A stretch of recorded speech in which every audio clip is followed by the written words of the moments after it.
Hi viewers, welcome back to Shine Red classes. कैसे हैं आप सब? मैं उम्मीद करती हूँ आप बहुत अच्छे होंगे। आज की इस क्लास में हम यहाँ पर बाल विकास के टॉप 50 क्वेश्चंस को देखेंगे। ठीक है, 50 क्वेश्चन मैंने आज लिया है, काफ़ी इंपॉर्टेंट है। बेसिक्स एकदम जितना आपका बेसिक सीडीपी वहीं से लिया गया है। ठीक है, आप शालिनी डेली क्लास बने हुए लाइक शेयर सब्सक्राइब बिल्कुल ना भूलें। कोई भी डाउट हो तो आप मुझसे पूछ सकते हैं। आपके पास समय बहुत कम है, अपने समय को जितना हो सके उतना यूटिलाइज करिए। ठीक है, चलिए बढ़ते हैं अपने क्वेश्चंस की तरफ। देखते हैं मैंने कैसे क्वेश्चंस को आज चूज किया है आपके लिए। पहला क्वेश्चन आपके सामने है। अतिलघुत्री टाइप के क्वेश्चंस रहेंगे। आपको 50 क्वेश्चन आज मिलेंगे और काफ़ी इंपॉर्टेंट है, ध्यान से देखिएगा। समाजीकरण की प्रक्रिया में कितने चरण होते हैं? सोशलाइजेशन का जो एक प्रोसेस होता है उसमें उसमें कितने स्टेप्स होते हैं, उसमें कितने जो है स्तर होते हैं या लेवल होते हैं, आप ये कह सकते हैं। तो इसका राइट आंसर आप सभी के सामने यहाँ पर लिखा हुआ है। किसके 3 चरण होते हैं? समाजीकरण की प्रक्रिया में 3 फैक्टर होते हैं। समाज के नियमों को सीखना, जो सोसाइटी के रूल्स होते हैं, रूल्स एंड रेगुलेशंस होती है, उसको सीखना। समाज के नियमों के अनुरूप व्यवहार करें, जैसे सोसाइटी का बिहेवियर होता है उसके अकॉर्डिंग खुद का भी बिहेवियर में चेंजेस ले आना या बिहेव करना। करेक्ट। सामाजिक अभिवृत्तियों का विकास करना, जो सामाजिक इंस्टिंक्ट हैं, जो भी चीज़ें समाज में होनी चाहिए नहीं होनी चाहिए क्या कैसे, उन सब चीज़ों का अच्छे से अच्छा डेवलपमेंट करना, उसमें सहयोग करना। ठीक है, 3 चीज़ें थी, ध्यान रखिएगा। आपका समाजीकरण का एक टॉपिक आपके सीडीपी में दिया गया है। करेक्ट। इस तरह अगर कोई भी प्रश्न आपको समाजीकरण से आता है, सामाजिक सोशलाइजेशन जहाँ पे आता है वहाँ पे व्यवहार, नियम, सीखना, इन सब चीज़ों का वर्ड को इंक्लूड करके आपको उसमें लिखना होगा। हर एक टॉपिक से कुछ वर्ड को एकदम पॉइंट आउट कर लीजिए। अगर इस तरह क्वेश्चन आएगा तो ये वर्ड मुझे वहाँ पे डालना है, ये चीज़ वहाँ पे मुझे इंक्लूड करनी है। ऐसे अच्छी कॉपी लिखी जाती है। करेक्ट। आगे चलते हैं, नेक्स्ट देखते हैं। दूसरा क्वेश्चन यहाँ पे, शिशु के मस्तिष्क का भार कितना होता है, वजन कितना होता है? ठीक है, आप सभी को पता है राइट आंसर आपका 350 ग्राम। शिशु के मस्तिष्क का जो वजन में भार होता है वो 350 ग्राम होता है। याद, ये क्वेश्चन आपको ऑब्जेक्टिव में देखने को मिलेगा, ध्यान रखिएगा, गलती कोई नहीं करेगा। कौन सा क्वेश्चन कहाँ पे आ जाता है ये मैं आपको बताती हुई चल रही हूँ। आगे चलते हैं, प्रीवियस ईयर का क्वेश्चन ही वैसे है। नेक्स्ट देखिए, स्वस्थ मनुष्य के मस्तिष्क का वजन कितना होता है? जो एक हेल्दी पर्सन होता है, जैसे कि आप हैं, मैं हूँ, हम सब हैं, जो लोग हेल्दी होते हैं उनके मस्तिष्क का, उनके ब्रेन का वजन कितना होता है? तो 4.5, यहाँ पे राइट आंसर क्या है? 1400 ग्राम। ठीक है, 1400। Correct, no doubt. आगे चलते हैं, नेक्स्ट देखते हैं। फिर देखिए, फोर्थ क्वेश्चन है, 6 माह में बालक का वजन लगभग कितना हो जाए? 6 महीने का एक बच्चा, उसका जो वेट है वो लगभग कितना हो जाता है? तो राइट आंसर आप यहाँ पे लिखेंगे, 6 महीने का जो बालक होता है उसका जो वज़न होता है वो जन्म के समय के वज़न का 2 गुना, जितना वो, अगर सोचिए कि जैसे कहते हैं ना कि 2.5 किलो, लगभग 2.5 किलो 3 किलो, बहुत ज़्यादा जानकारी तो नहीं है लेकिन ये है कि 2.5 से 3 किलो के लगभग बच्चे रहते हैं, तो इनका दुगना हो जाएगा। तो 5 किलो, अगर 2.5 का है तो 5, अगर 3 का है तो 6 किलो। ठीक है, दुगना हो जा रहा है, डबल हो जा रहा है। ठीक है, आगे चले, नो डाउट। नेक्स्ट, फिर यहाँ पे नेक्स्ट है, 1 वर्ष के बालक का वजन कितना होता है? फिफ्थ क्वेश्चन आपके सामने दिया है, 1 साल का अगर बच्चा है तो उसका वजन कितना होता है? आपके सिलेबस से क्वेश्चन आज मैंने फॉर्म किया है। वक्त लगता है क्वेश्चंस को टाइप करने में, तो ध्यान रखिएगा, वीडियो को एंड तक देखिएगा। पीडीएफ आपको टेलीग्राम चैनल पे मिलेगा, शालिनी टीचर क्लासेस नाम है, ज्वाइन कर लीजिए, लिंक आपको कमेंट बॉक्स में मिलेगा। और क्वेश्चंस जो आज मैंने लिए हुए एकदम रेफरल क्वेश्चन, बेसिक क्वेश्चंस जो अक्सर पूछे जाते हैं। ठीक है, आप ध्यान दीजिए क्या है। 1 वर्ष के बालक का जो वजन है वो जन्म के समय के वजन का 3 गुना हो जाता है। अभी तक आपसे 6 महीने के लिए पूछा था। ठीक है, 6 महीने के लिए पूछा था। 1 साल में 12 महीने होते हैं, जब 6 में उसका दुगना हो रहा है तो 12 महीने में, 1 साल में उसका 3 गुना हो जाएगा। वही चीज़ें 3 बार रिपीट हो जाएगी, वही टर्म 3 बार हो जाएगा। ध्यान रखिएगा कैसे कैसे एक एक क्लियरेंस को मैंने आज लिया हुआ है। अगर क्वेश्चन आता है तो आप सभी किसी भी तरीके से ना कंफ्यूज होइएगा ना गलती करिएगा। 50 नंबर वाले पेपर ज़्यादा स्कोरिंग होते हैं इन कंपैरिजन टू 25। करेक्ट, आगे चलते हैं, नेक्स्ट देखते हैं। फिर देखिए, 6th है, जन्म के समय किसकी लंबाई अधिक होती है? जब बच्चे जन्म लेते हैं, लड़की हो या लड़का, सभी बच्चे रहते हैं। करेक्ट। अब आपसे ये बात पूछ रही है कि जन्म के समय किसकी लंबाई ज़्यादा होती है? तो राइट आंसर है, जन्म के समय लड़कों की लंबाई लड़कियों की लंबाई की तुलना में ज़्यादा होती है। लड़कों की लंबाई, जो बॉयज़ होते हैं उनकी लेंथ लड़कियों के कंपैरिजन में लंबी होती है। ठीक है, आगे चलते हैं, नेक्स्ट देखिए, 7th क्वेश्चन आ गया, जन्म के समय बर्थ के टाइम पर बालक एवं बालिका की लंबाई लगभग कितनी होती। अब दोनों की लंबाई आपसे, पहले तो आपको कंपैरिजन बताया, अब आपको दोनों की लंबाई पूछ रहा है। ध्यान रखिएगा, ऑब्जेक्टिव में मिल सकता है या तो अति लघु उत्तरी में भी आपको यह प्रश्न मिल सकता है। ठीक है, आज का यह क्वेश्चन काफ़ी इंपॉर्टेंट इसलिए है कि आप मिलाएंगे, अगर आप सभी ने थ्योरली चीज़ों को पढ़ा है बुक से तो सारी चीज़ें इसमें इंक्लूड है। मैं वही चीज़ें रिवाइज करवा रही हूँ जिससे क्वेश्चंस बनते हैं। बालक की जो लंबाई है वो लगभग 20 इंच की होती है। बालक की जो लंबाई होती है, उसकी जो लेंथ होती है बच्चे की, बॉयज़ की, उसकी 20 इंच लगभग हो जाती है। और बालिका की जो लंबाई होती है वो 19.5 इंच रहती है। 19.5 इंच, ध्यान रखिएगा, बिल्कुल भी गलती मत करिएगा। नेक्स्ट देखिए, मानव के स्थायी दांत, अस्थायी दांत, दूध के दांत कितने होते हैं। आप सभी को पता है जो परमानेंट टीथ नहीं होते हैं, दूध के दांत 20 होते हैं। ठीक है, आगे चलते हैं, नेक्स्ट देखते हैं, मानव के स्थायी दांत कितने होते हैं। मानव के स्थायी दांत कितने होते हैं। स्थायी दांत यहाँ पे ये गलत है, 12 नहीं होते, 32 होते हैं। ठीक है, 32 दांत टोटल होते हैं ना, स्थायी परमानेंट टीथ। आगे चलते हैं, नेक्स्ट देखते हैं। एक आंसर ऐसे ही गलत कैसे हो गया, ध्यान नहीं दिया मैंने। नेक्स्ट देखिए, 10th देखिए यहाँ पर क्या है, किशोरावस्था में कितने दांत होते हैं। जब आप एडोलसेंस के स्टेज में रहते हैं तो कितने दांत होते हैं या आते हैं, तो 4 दांत आते हैं। इन्हें अक्ल की दाढ़ भी कहते हैं। 4 दांत आते हैं, इनको हम अक्ल की दाढ़ भी कहते हैं। आगे चलते हैं, नेक्स्ट देखते हैं, बुद्धि का संज्ञानात्मक सिद्धांत किसने दिया है। बुद्धि का जो संज्ञानात्मक सिद्धांत है उसके प्रतिपादक कौन है, निर्माता कौन है, जन्मदाता कौन है, प्रतिपादक कौन है, यही सब आपसे क्वेश्चन पूछेगा। ठीक है, तो राइट आंसर एक ही बेस्ट, सस्ता, टिकाऊ, जिसको हम लॉक करेंगे वो है जीन पियाजे। जीन पियाजे का टॉपिक बहुत अच्छा है, इतना ज़्यादा अच्छा है कि बहुत क्वेश्चन अराइज होता है।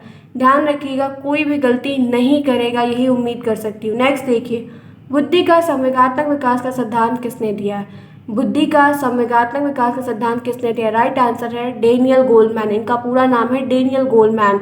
आगे चलें, कोई दिक्कत नहीं है। नेक्स्ट, बुद्धि का संरचना सिद्धांत किसने दिया। बुद्धि का संरचना सिद्धांत किसने दिया, तो राइट आंसर है आइजनेक ने। आगे चलते हैं, नेक्स्ट 14 क्वेश्चन है यहाँ पर स्क्रीन पर, किशोर की सबसे नाजुक और संवेदनशील समस्या क्या होती है। किशोर जो होते हैं उनकी सबसे नाजुक और संवेदनशील एकदम सेंसिटिव वाली प्रॉब्लम्स क्या होती है, तो वो है यौन संबंधी समस्या। क्योंकि जब एडोलसेंस के स्टेज में, प्यूबर्टी के स्टेज में लोग इंटर करते हैं तो बहुत सारी प्रॉब्लम लड़का हो या लड़की देखने को मिलती है। हार्मोन्स में चेंजेस आते हैं, बॉडी में बहुत सारे चेंजेस आते हैं, बहुत कुछ चेंज होता है। ठीक है, तो इसलिए प्रॉब्लम्स देखने को मिलती है। नेक्स्ट देखिए, मानव विकास की किस अवस्था के बाद व्यक्ति परिपक्व हो जाता है। मानव विकास की ऐसी कौन सी स्टेज होती है जिसके बाद जो व्यक्ति होता है वो परिपक्व हो जाता है। वो मैच्योरिटी के स्टेज में लगभग कहा जाता है कि अब आप मैच्योर हो गए, अरे आप बड़े हो गए, तो वो होती है किशोरावस्था के बाद। एडोलसेंस की स्टेज आपकी लगभग जब खत्म होती रहती है 18 साल, वही लगभग, तो होता है नहीं अब बच्चा बड़ा हो गया, इंटर पास कर लिया, अब बच्चा बड़ा हो गया। करेक्ट है। आगे चलते हैं, नेक्स्ट देखिए, शिक्षण की विभिन्न विधियों के प्रयोग के लिए कौन सी अवस्था सर्वाधिक उपयुक्त होती है। जो शिक्षण की अलग अलग विधियां हैं, जो टेक्निक है, जो तरीके आपने पढ़े हुए हैं शिक्षण के लिए, वो जो सारी विधियां हैं वो किस अवस्था के लिए सबसे उपयुक्त, बेस्ट और अच्छी होती है, तो राइट आंसर है बाल्यावस्था। क्योंकि 6 से 12 वर्ष की जो उम्र होती है वो काफ़ी ज़्यादा इंपॉर्टेंट होती है चीज़ों को ग्रहण करने के लिए। करेक्ट है, कोई डाउट नहीं। नेक्स्ट देखते हैं, फिर देखिए 17वां क्वेश्चन आप सभी के सामने है, मैं कौन हूँ, मैं क्या हूँ आदि जैसी प्रबल भावनाएं, ऐसी जो आपके अंदर भावनाएं आती हैं, बालक के विकास की किस अवस्था का सूचक है। बच्चा यह प्रश्न अपने आप से किस स्टेज में करता है कि मैं कौन हूँ, मैं क्या हूँ, मैं क्या करता हूँ, मैं क्या कर रहा हूँ, ये सब क्या है। ये मैं के जो क्वेश्चंस के मन में अराइज होते हैं, जो क्वेश्चंस का अंबार उसके मन में चलता रहता है, वो जो स्टेज होती है वो होती है किशोरावस्था। वो बहुत परेशान रहता है, काफ़ी ज़्यादा उथल पुथल, इसीलिए इसको सबसे कठिन काल कहा है, क्योंकि उसके तरफ चारों तरफ से सवाल के एकदम बाण उसको मारे जाते हैं, खुद में वो परेशान रहता है। इसीलिए इस स्टेज जब बच्चा रहता है तो उनके साथ बैठना चाहिए, उनकी प्रॉब्लम्स को समझना चाहिए, उनकी बातों को सुनना चाहिए, वरना बच्चे बागी हो जाते। ध्यान रखिएगा बात को, बहुत बेसिक क्वेश्चन, रियलिटी से जोड़ के चलेंगे तो आपको चीज़ें हमेशा के लिए याद रहेगी। आपको फिलहाल के लिए, जब तक टेट सुपर टेट दे तब तक चीज़ों को याद रखना है। समझ में आई बात, क्लियर है। आगे चलते हैं, नेक्स्ट फिर देखिए क्या है, 18वां क्वेश्चन है, विकास कभी ना समाप्त होने वाली प्रक्रिया है। डेवलपमेंट कभी खत्म नहीं होने वाली एक ऐसी प्रक्रिया, कैसा प्रोसेस है। यह विचार किस सिद्धांत से संबंधित है? तो एक है कॉन्टिन्यूटी का लॉ। कॉन्टिन्यूअस, जो चीज़ कॉन्टिन्यूअस हो रही, निरंतरता का सिद्धांत। कोई दिक्कत किसी को नहीं होनी चाहिए। आगे चलते हैं नेक्स्ट। 19 देखिए, शिक्षा मनोविज्ञान एक विज्ञान है। शिक्षा मनोविज्ञान एक विज्ञान है, तो ये मानव व्यवहार का एक हिस्सा है। मानव व्यवहार का एक हिस्सा है। कुछ चीज़ें जब बनाते रहते हैं तो आगे पीछे पेस्ट हो जाती है, ठीक है। जो आंसर राइट है वो बता दे रही हूँ आपको। आगे चलते हैं नेक्स्ट देखते हैं। फिर देखिए, विकास प्राणी में प्रगतिशील परिवर्तन है। विकास, डेवलपमेंट प्राणी में एक प्रगतिशील परिवर्तन है, एक लर्निंग वाला चेंज है, एक सक्सेसफुल चेंज है जो निश्चित एम तक, एक फिक्स्ड एम तक निरंतर निर्देशित होता है। या कथन किसका है? तो यह बात जेम्स ड्रेवर साहब ने कही थी। पूरा नाम इनका जेम्स ड्रेवर है। ध्यान रखिएगा, गलती कोई नहीं करेगा। कथन वाले क्वेश्चंस को आपको इम्पॉर्टेंट मानकर चलना है। फिर देखिए, शरीर में सबसे लंबी हड्डी का नाम क्या है? पूरी बॉडी में जो सबसे लंबी बोन होती है उसका नाम है फीमर, जो कि जांघ में होती है। कहाँ पे होती है? थाई में होती है, ठीक है। क्लियर है? ध्यान रखिएगा, आपकी बॉडी में, आपके सीडीपी में एक शरीर से रिलेटेड, जहाँ पे गोलकाय, मृतकाय, ऐसे एक चैप्टर दिया गया है ना, सेल्डन, थियोडोर साइमन ने दिया हुआ है। तो वो सारी चीज़ों में ये प्रश्न आपको आएगा। सीडीपी का है, साइंस का टॉपिक नहीं है, मत कंफ्यूज हो जाइए। नेक्स्ट देखिए, शरीर में, बॉडी में सबसे छोटी हड्डी, अभी हमने बड़ा पढ़ा, अब हम यहीं पे छोटी भी पढ़ लें ताकि कंफ्यूजन क्रिएट ना हो, ठीक है। तो सबसे छोटी जो होती है स्टेपीज होती है, जो कि कान में होती है। सबसे बड़ी जो थी वो जांघ में थी, फीमर थी। सबसे छोटी स्पिटीज है जो कान में होती है। कोई दिक्कत? कान यानी कि ईयर। आगे चले नेक्स्ट देखिए, शरीर में सबसे मजबूत हड्डी का नाम क्या है? पूरी बॉडी में सबसे जो एकदम मजबूत हड्डी होती है उसका नाम है मिडवल। ये मिडवल जो होती है जबड़े में होती है, थ्रॉट के पास में, लगभग ऊपर देखिए आपके जबड़े के पास में ये होती है, ठीक है। आगे चलते हैं नेक्स्ट देखते हैं। जन्म के समय नवजात शिशु की त्वचा का रंग कैसा होता है? जब एक बच्चा जन्म लेता है तो उसकी बॉडी का रंग कैसा होता है? आप सभी को पता है, एकदम हल्का सा गुलाबी रंग का, पिंक सा, ठीक है। 15 दिन के बाद जब बच्चा जो है उसका त्वचा का जो रंग है वो स्थायी रंग, पहले 15 दिन तक एकदम लाल लाल टमाटर जैसा रहेगा, उसके बाद वो चेंज होगा, ठीक है। आगे चले नेक्स्ट। नवजात शिशु कितने घंटे सोता है? नवजात शिशु कितने घंटे सोता है? तो ये मान के चलिए कि 18 से 20 घंटे, किंतु वह हर 2 घंटे में जाकर अपनी मांसपेशियों को घुमाता रहता है। तब एक बच्चा जन्म लेता है। आप नवजात बच्चे को देखिए जो 1-2 दिन का रहता है, ठीक है। बहुत ज़्यादा एक्सपीरियंस फिलहाल नहीं है अभी, लेकिन अभी कुछ ही 1 साल पहले से कुछ चीज़ें मुझे भी अनुभव हो रही हैं लगभग।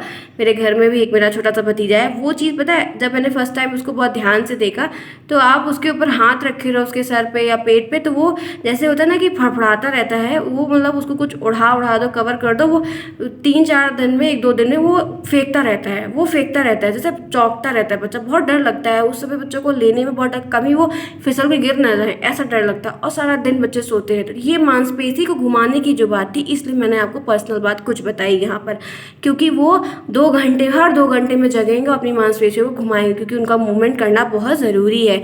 समझ में आई बात? क्लियर है? बेसिक क्वेश्चन था, हम बाल विकास पढ़ रहे हैं तो बेसिक से चलेंगे, बेसिक को छोड़कर नहीं चलेंगे। क्लियर है? आगे चलते हैं नेक्स्ट देखते हैं। फिर देखिए, बालक का विकास 6 वर्ष तक लगभग कितने प्रतिशत हो जाता है? जब बच्चा 6 साल तक लगभग पहुंचने लगता है, आपकी शैशवावस्था खत्म होती रहती है, बाल्यावस्था में एंट्री मारने लगता है, तो उसका विकास कितने प्रतिशत हो जाता है? तो आप कहेंगे 90% हो जाता है, सिर्फ 10% शेष रह जाता है। ध्यान रखिएगा, इसीलिए शैशवावस्था की जो काल होती है उनको बहुत ध्यान से देखते हुए चलिए कि क्या आपको सिखाना है, क्या आपको करना है। कोई दिक्कत नहीं। नेक्स्ट देखिए, बालक का विकास 10 वर्ष तक कितना हो जाता है? बालक का जो विकास है 10 वर्ष तक, ये आंसर यहाँ पे गलत है, ठीक है। यहाँ पे क्या पूछ रहा है कि बालक का विकास 10 वर्ष तक लगभग कितना हो जाता है? तो ये मान के चलिए कि आप ये मान के चलिए कुछ ही % चीज़ें शेष है, क्योंकि 6 वर्ष तक तो लगभग बात हो ही गई, 95% हो जाता है। ये कहा जाता है कि शैशवावस्था में बाल्यावस्था के हिसाब से उसका दुगना हो जाता है। तो 10 वर्ष तक ये मान के चलिए कि आप इतना मान के चलिए कि 98 या 100 आप कह सकते हैं, इतना परिपक्वता का विकास हो जाता है। फिर वो चीज़ें जब आगे जाते हैं 10 साल के बाद तो कंठस्थ हो जाती है, क्योंकि % के हिसाब से देखेंगे तो 100 ही % तो होता है। वैसे आप मानेंगे बुद्धि वगैरह तो वो 140 प्लस है, यहाँ पे वो बात नहीं कही, यहाँ पे डेवलपमेंट की बात की गई है।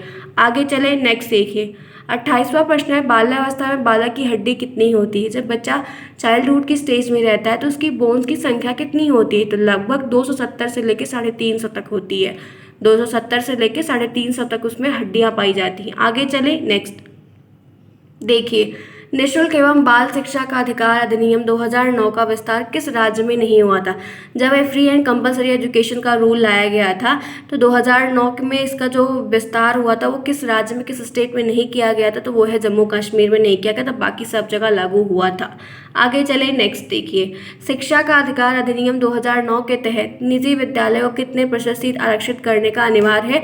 तो 25%। ये बात ध्यान रखिएगा, जो प्राइवेट स्कूल होते हैं ना, वहाँ पे आप जाइए तो सारे बच्चों के लिए इक्वलिटी की फीस रहती है। अगर उनकी 5th क्लास के बच्चे की फीस 5,000 रुपये है तो वो अगर ST SC माइनॉरिटीज़ कैटेगरी के जो बच्चे आते हैं, कुछ भी है जो आरक्षित सीटें बात की गई है ना, तो वो उनके लिए भी वो 5,000 लगाते हैं। लेकिन एक्चुअल में सरकार की तरफ से 25% की छूट देने का नियम रखा गया है। ये लोगों को पता नहीं होता, अगर पता चल जाए तो प्राइवेट स्कूल की बैंड बजा देंगे, लेकिन ये बात पता नहीं चलती है। फिलहाल मुझे भी नहीं पता, जब मैंने पढ़ाई की तब मुझे भी ये चीज़ क्लियर हुई कि 25% की छूट मिलती है, लेकिन ये कोई बताता नहीं है। बल्कि जब वो गाइडलाइन उनकी फॉर्म होती है तो उनको ये चीज़ बताई जाती है कि आप ये चीज़ करेंगे। क्लियर है? प्राइवेट स्कूल में बहुत सारी चीज़ें ऐसे देखने को मिलती हैं। ठीक है, नेक्स्ट देखिए, बालकों को भाषाई विकास का क्रम क्या है? जो लैंग्वेज का डेवलपमेंट है वो क्या है? तो देखिए, बालक के भाषाई विकास, देखिए छोटा बच्चा है तो उसको तो कोई तुरंत भाषा तो आएगी नहीं, हर भाषा अर्जित की जाती है, जन्मजात तो कोई होती नहीं है। तो रोना, सबसे पहले वो रोएगा, रुदन करेगा, क्रदन करेगा, फिर वो बलबलाएगा, फिर अपने हाव भाव दिखाएगा। तो ये सारी चीज़ों से क्या होता है, उसकी भाषा का धीरे धीरे करके विकास होना शुरू हो जाता है। नेक्स्ट देखिए, बालक सबसे पहले क्या बोलता है? बालक सबसे पहले क्या बोलता है? तो राइट आंसर का स्वर व्यंजन के हिसाब से पूछा जाए तो व्यंजन बोलता है। अब उस व्यंजन में क्या बोलता है? तो सबसे पहले वो माँ शब्द बोलता है। सबसे पहले बच्चा माँ शब्द बोलता है, फिर वो बाबा और बुआ, ये 3 शब्द ऐसे होते हैं जो लगभग पूरी दुनिया में लगभग मान सकते हैं, या आस पड़ोस भाई मैंने यही देखा है कि लगभग वो माँ को जब पहचानते हैं माँ बोलना प्रारंभ करते हैं, और बुआ और बाबा वो शब्द उनके लिए बा वाला शब्द वो ज़्यादा प्रेफर करते हैं। ठीक है, आगे चलते हैं, नेक्स्ट देखते हैं। फिर देखिए यहाँ पे क्या है, बालक सबसे पहले किसकी भाषा को पहचानता है? बालक सबसे पहले किसकी भाषा को पहचानता है? तो राइट आंसर है अपनी माँ की आवाज़ को पहचानता है। उसकी माँ ने अगर कहीं दूर से भी बोल दिया ना तो बच्चा ढूंढने लगता है कि वो आवाज़ उसको आ कहाँ से रही है, आवाज़ उसको आ कहाँ से रही, वो पहचानता है। इसे ही मातृभाषा कहते हैं। आगे चलते हैं, नेक्स्ट देखते हैं। फिर देखिए, बालक किस उम्र में वाक्यों द्वारा अपनी बात को कह पाता है? वाक्यों का प्रयोग करके अपनी बात को कह पाता है तो 5 वर्ष की उम्र में शुरुआत करता है, शैशवावस्था बीतती रहती है, वो 6 वर्ष तक बच्चा लगभग अपनी बात को टूटी फूटी हिंदी जो कहते हैं उसको बोलने लगता है। ठीक है, तुतलाते हुए पूरा प्रॉपर बोलने लगता है। आगे चलिए, नेक्स्ट देखिए, बच्चे को सबसे पहले भाषा का ज्ञान कहाँ से होता है? एक छोटा बच्चा, नौनिहाल सा बच्चा जब होता है पैदा, धीरे धीरे करके जैसे वो बड़ा होता रहता है तो अपने परिवार के साथ ही तो रहता है, उसकी पूरी दुनिया उसके माता पिता, दादा दादी, चाचा चाची के साथ रहती है, तो वो अपने परिवार से भाषाओं का ज्ञान सीखता है। इसलिए कहा जाता है कि अगर आप जो है खड़ी हिंदी में बातें करेंगे तो बच्चा खड़ी हिंदी में सीखे, आप अवधी में बातें करेंगे तो अवधी में सीखे, आप इंग्लिश में बात करेंगे तो इंग्लिश में सीखेगा। ठीक है, आगे चलते हैं, नेक्स्ट देखते हैं। फिर देखिए, नेक्स्ट यहाँ पे है, छठी कक्षा में पढ़ने वाले बालक का शब्द भंडार लगभग कितना हो जाता है? 6th क्लास में जो बच्चा इस समय पढ़ रहा है उसका शब्द भंडार लगभग 50,000 शब्द का कलेक्शन वो कर लेता है। ठीक है,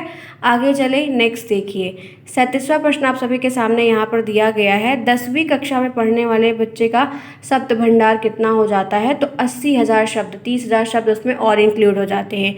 आगे चले, नेक्स्ट देखिए, लड़का और लड़कियों में किसका शब्द भंडार अधिक होता है? तो लड़कियों का शब्द भंडार अधिक होता है, क्योंकि कहा जाता है लड़कियां ज़्यादा बोलती हैं। ठीक है, आगे चलते हैं, नेक्स्ट देखते हैं। फिलहाल सीरियस मत लीजिएगा, मजाक की बात है।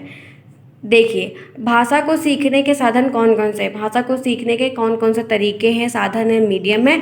तो भाषा को सीखने के साधन अनुकरण द्वारा, दोहरा कर, आप उसको जो भी बोलेंगे वो चीज़ वही रिपीट करेगा। मेरे घर में जो भतीजा है अगर उसको कभी मैं चढ़ाती हूँ तो वो तुरंत चढ़ा देता है। अभी मैक्सिमम ज़्यादा तो 2 साल भी पूरा नहीं हुआ है। इस टाइप से बातें हैं।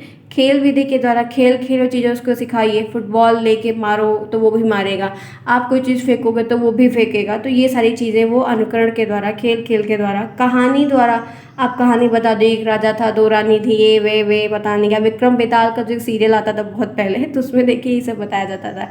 वार्तालाप भी देखिए, आप बातचीत करते रहो, ठीक है। उनके कान में जाके आप कुछ भी बता दो तो अगर रोते रहते हैं, अक्सर मेरा भतीजा यही करता है, उसके कान, अगर वो रो रहा है उसके कान में जाकर कुछ भी फुसफुसा दो, उसको लगता है कि उसको बहुत इंपॉर्टेंट बात बताई जाए, वो चुप हो जाता है।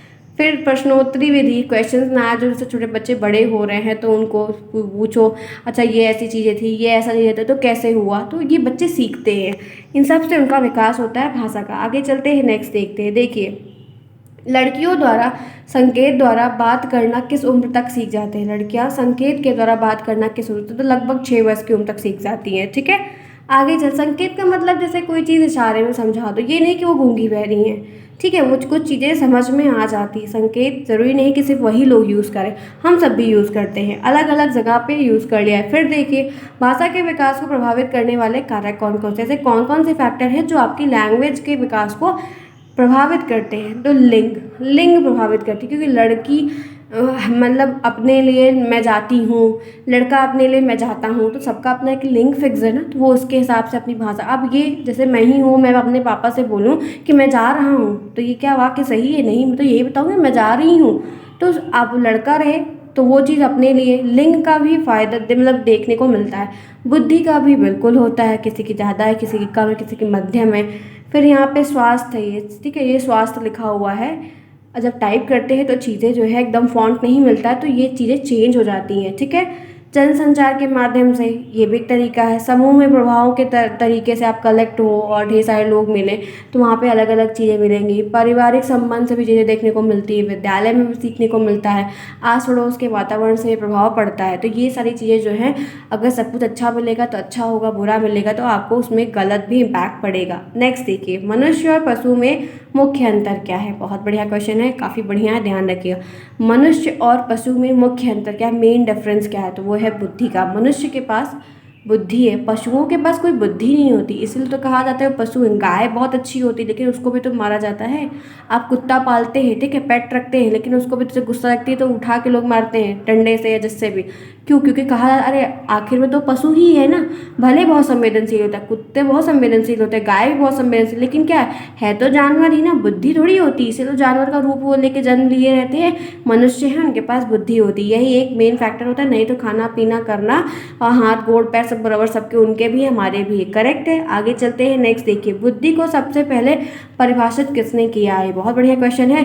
बुद्धि को सबसे पहले किसने कहा परिभाषित किया है? तो यूनान के दार्शनिक ने। यूनान के जो दार्शनिक थे, साइकोलॉजिस्ट थे, उन्होंने इसको डिफाइन किया था, उन्होंने इसको एलोबरेट किया था। कोई दिक्कत नहीं है। नेक्स्ट देखिए, आधुनिक काल में बुद्धि को सबसे पहले किसने समझा था? एल्फ्रेड बिने। मॉडर्न टाइम में किसने दिया था? तो एल्फ्रेड बिने ने 1904 में दिया था। आपके लिए यह इंपॉर्टेंट है, आपके सिलेबस से क्वेश्चन है, ध्यान रखिएगा, गलती मत करिएगा, इंटेलिजेंस से क्वेश्चन आता है। नेक्स्ट देखते हैं, फिर देखिए क्या है, मानसिक आयु के माध्यम से बुद्धि को परिभाषित किसने किया है? मानसिक मेंटल लेवल के बेस पे इंटेलिजेंस को किसने डिवाइन किया है? तो राइट आंसर एल्फ्रेड बिने ने किया। इन्होंने बुद्धि को दो प्रकार से बताया, एक मानसिक बताया, एक वास्तविक बताया। यहाँ पे एल्फ्रेड बिने का भी नाम आता है, कभी कभी स्ट्रैंग महोदय का भी नाम आता है, ध्यान से रखिएगा, गलती मत करिएगा, दोनों करेक्ट है। नेक्स्ट देखिए, एल्फ्रेड बिने किस देश के रहने वाले थे? तो राइट आंसर है फ्रांस के निवासी थे, कोई दिक्कत नहीं। नेक्स्ट, एल्फ्रेड बिने किस विषय के प्रोफेसर थे? किस सब्जेक्ट के थे? तो मनोविज्ञान के थे, साइकोलॉजी के थे, तभी तो इन लोगों ने इतना विकास करके चीज़ों को बताया है, एलोबरेट करके। नेक्स्ट देखिए, बुद्धि का एक सिद्धांत किसने दिया है? तो एल्फ्रेड बिने ने। किसने दिया है? बिने साहब ने दिया है, ठीक है। अब यहाँ पे स्टर्न, टर्मन और ये साइमन इनके क्या थे? सहयोगी थे, पार्टनर थे, जो इनकी हेल्प किए थे। आगे चलिए, नेक्स्ट देखिए, बुद्धि के दो कारक सिद्धांत का द्विकारक सिद्धांत स्पीयरमैन ने दिया। दो कारक जो थे वो जी और एस वाले थे, जनरल और स्पेशल वाले, वो सिद्धांत का जो रूल था वो स्पीयरमैन ने दिया था। आगे चले, कोई दिक्कत नहीं है। देखिए, बुद्धि के द्विकारक सिद्धांत में कौन कौन से हैं? जो दो कारक सिद्धांत जो मैंने ऊपर आपको बताया, एक जी कारक और एक एस कारक, करेक्ट है। आपका 50 क्वेश्चन क्लियर हुआ, कोई भी डाउट नहीं होना चाहिए आप सभी को। Thanks for watching. आज की यह क्लास यहीं तक। मैंने आपको टॉप 50 क्वेश्चंस करवाया, एकदम बेसिक से करवाया, जो आपके पेपर में आए हुए हैं, प्रीवियस ईयर से क्वेश्चंस मिलेंगे आपको। आप देखते हुए चलिए, मुझे उम्मीद है कि आपको सही लगा होगा, हेल्प मिली होगी। अगर अच्छा लगा है तब चैनल को सब्सक्राइब करिए, तब वीडियो को लाइक करिए, तब दोस्तों में भी शेयर करिए, और जाते जाते तभी मेरे लिए एक कमेंट भी डालते हुए जाएगा कि मेरी ये मेहनत आपके लिए यूज़फुल रही या नहीं रही। हम नेक्स्ट क्लास में फिर मिलेंगे नए टॉपिक के साथ, तब तक के लिए take care and keep watching.